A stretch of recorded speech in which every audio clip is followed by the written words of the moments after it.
y decidí aquí fijar mi posición sobre las declaraciones que ayer hizo el compañero presidente López Obrador, larga vida al compañero presidente López Obrador, sobre el proceso interno que vivimos y la definición de las responsabilidades que a cada compañero o compañero corresponden dependiendo del resultado obtenido.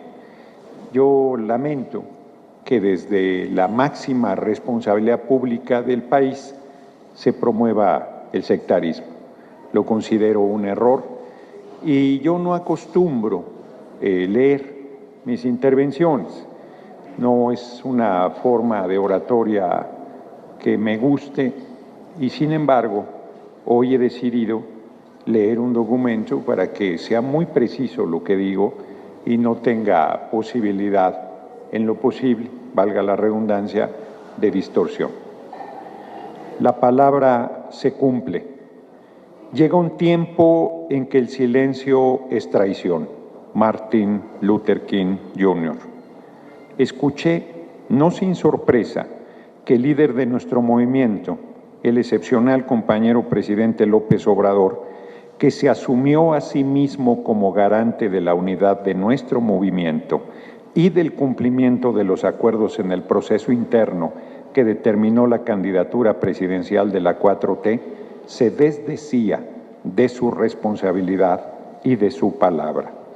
Entendí lo que hoy el compañero presidente debió de haber sentido el 6 de septiembre de 2006, cuando el Tribunal Electoral del Poder Judicial de la Federación reconoció como presidente electo a quien no había ganado la presidencia de la República, con la enorme diferencia de que los integrantes del Tribunal Electoral en 2006 eran nuestros adversarios, no nuestros compañeros. Es inconcebible que el compañero presidente sostenga que los acuerdos sobre las responsabilidades a asumir, dependiendo del lugar que se obtuviese en el proceso interno, eran solo para los compañeros de Morena. No se da cuenta o no quiere ver que con ello descalifica a los partidos aliados y a su militancia, y que pone por encima del pueblo de México y de nuestro movimiento a la militancia de Morena. Es un despropósito y una incongruencia monumental que en un movimiento que se caracteriza por luchar por la igualdad de los derechos de todas las personas y cuyo lema es por el bien de todos, primero los pobres, pretenda ahora plantear que hay militancias de primera y de segunda clase dentro de nuestro movimiento. ¿Cómo podemos combatir el racismo y el clasismo en nuestra sociedad si hacemos distingo hacia el interior del movimiento fundados en la militancia o la ausencia de esta de los hombres y mujeres libres que participamos en la 4T? Imaginemos por un segundo que yo hubiese ganado la encuesta de la Coordinación Nacional de los Comités de Defensa de la Cuarta Transformación, lo que de facto significaba la candidatura presidencial del movimiento. ¿Me habrían dicho que no podría asumirla porque no soy de Morena? Era un proceso en que se esperaba de antemano que las propuestas del Partido del Trabajo y del Partido Verde fueran simples comparsas. ¿O quiere decir que tenían la seguridad de que los compañeros de Morena quedarían en los primeros 3 lugares? ¿Implica que nunca pensaron en la posibilidad de que la propuesta del Partido del Trabajo o del Partido Verde alcanzara alguno de los 3 primeros lugares en la contienda interna? Porque reviso y una y otra vez el documento acuerdo del Consejo Nacional para que de manera imparcial, democrática, unitaria y transparente se logre profundizar y dar continuidad a la cuarta transformación de la vida pública de México, de la sesión extraordinaria del Consejo Nacional de Morena del 11 de junio del 2023 y la declaración del compañero presidente en la mañanera del 7 de septiembre del 2023. Y en ningún lugar veo que diga que los acuerdos solo aplicarán para los militantes de Morena. Ni siquiera lo encuentro en letras pequeñas y tampoco tengo conocimiento de que exista un anexo que sostenga semejante versión. ¿Quiere decir acaso que nosotros promovemos la igualdad entre todos los mexicanos y mexicanas? ¿Somos un movimiento donde hay compañeros de primera y de segunda? ¿Acaso hay compañeros que somos de primerísima y los de la cúpula que pertenecen a Morena? ¿Quiere decir que cualquiera que no pertenezca a esa cúpula de Morena está impedido de aspirar a alguna responsabilidad importante? O peor aún, ¿quiere decir que los acuerdos firmados no se cumplen? No estamos en un escenario en que las diferencias que estamos discutiendo tenga que ver con cargos. No, de ninguna manera. Lo que estamos discutiendo son los principios, los ideales y los sueños de transformación. Lo que estamos discutiendo es lo que hacemos, nuestra forma de hacer política, nuestros procesos democráticos, nuestros compromisos y su cumplimiento. Todas nuestras acciones son el reflejo de lo que proponemos para forjar a la nación. Dije durante el Consejo Nacional de Morena realizado el 10 de septiembre del 2023, en que se dio el reconocimiento a nuestra virtual compañera presidente Claudia Sheinbaum Pardo como coordinadora nacional de los comités de defensa de la 4T, que yo asumiría la tarea que se me asignara por modesta que ésta fuera, y así lo haré. Desde este momento anuncio que no solicitaré encabezar ninguna comisión o cargo dentro de la Cámara de Senadores. Sostengo que, como lo he hecho a lo largo de mi carrera política, seguiré defendiendo los derechos, ideales y sueños más anhelados de nuestro pueblo. Y lo haré desde la fracción de Morena en la Cámara de Senadores. Sostengo también que es una paradoja el que sea un alto honor ser senador de la República y que, sin embargo, es excesivo que se considere que es el máximo cargo al que puede aspirar un compañero del movimiento que no esté afiliado a Morena. Sostengo que lo único que exigiré con firmeza es el respeto a mi participación en la tribuna de la Cámara de Senadores y manifiesto con ello que lejos he estado de disputar un cargo. Lo único que he exigido es el cumplimiento de la palabra empeñada. Sin embargo, es excesivo que se considere que es el máximo cargo al que puede aspirar un compañero del movimiento que no esté afiliado a Morena. Sostengo que lo único que exigiré con firmeza es el respeto a mi participación en la tribuna de la Cámara de Senadores y manifiesto con ello que lejos he estado de disputar un cargo. Lo único que he exigido es el cumplimiento de la palabra empeñada. Hoy veo con pesar que aún dentro de nuestro movimiento hay que luchar porque la justicia, el derecho, la razón, los principios, la honestidad, la integridad y la diferencia de opinión se respeten. Tenemos también que dar la lucha interna para que la palabra se cumpla.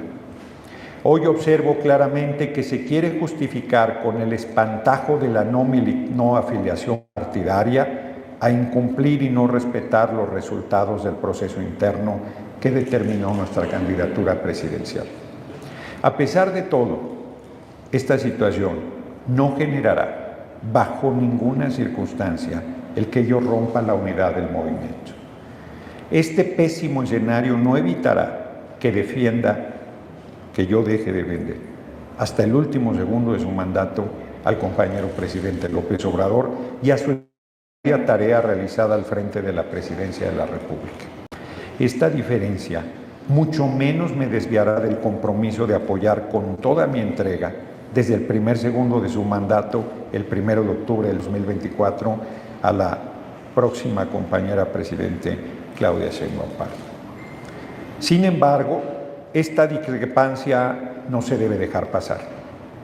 Convoco a los integrantes del Consejo Nacional de Morena a manifestar su opinión sobre este diferendo. Convoco a la militancia de Morena y de nuestro movimiento a manifestar su opinión sobre esta situación que considero profundamente injusta. Convoco a los 5 compañeros que participaron conmigo en la contienda interna a manifestar su posición frente a esta situación. Pero sobre todo, convoco al gran líder de nuestro movimiento, al soberano, al pueblo de México, a que manifieste su posición frente a estos hechos. Es el pueblo de México el que hizo posible el triunfo de la presidencia de la República en 2018. Es el pueblo de México el que logró el triunfo arrollador el pasado 2 de junio de 2024. Es el pueblo el que tiene la última palabra y a ella me atengo. La convocatoria que hago no es para que se cumplan los acuerdos, es obvio que ya se decidió no cumplirlos.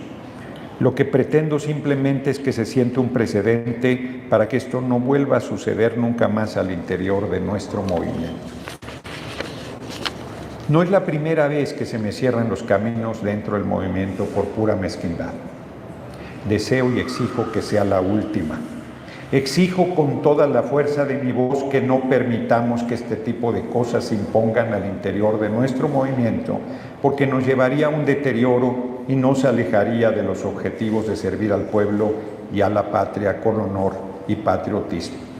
¿Quién podría confiar en un movimiento si se sabe que a una de sus figuras más destacadas se le incumple, se le descalifica, se le vitupera, se le falta el respeto, se le pretende señalar de ambicioso vulgar por el solo hecho de pedir que se honren los acuerdos?